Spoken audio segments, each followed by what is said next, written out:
আসসালামু আলাইকুম রহমতুল্লাহ। আমার পাশে আমার মিতা মোহাম্মদ বেলাল হোসাইন ভাই, তিনি অনেক ঋণ, অনেক সময় মাঝে মধ্যে ঋণের চিন্তার কারণে ঘুম আসে না, ফিরিশনে উঠে যায়, দীর্ঘদিন অসুস্থ হয়ে বিছানায় কাত হয়ে শুয়ে যায়, শেষ পর্যন্ত মাইজদি পর্যন্ত দৌড়াদৌড়ি করতে হয়।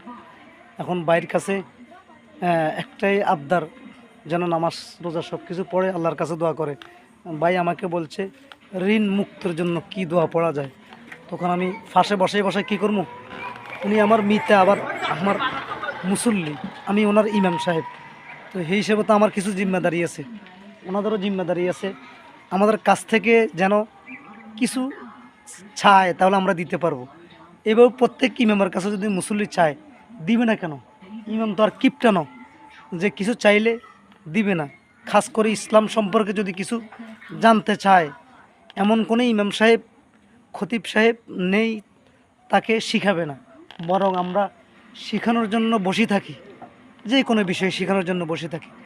তো ভাই আমাকে জিজ্ঞাসা করলেন, ভাই ঋণ মুক্ত দোয়াটা আমাকে শিখিয়ে দেন যেন আমার রিজিকে বরকত হয়। ছোট্ট একটা দোকান নিয়ে 6-7 জন ফ্যামিলি সদস্য, এদেরকে চালায়।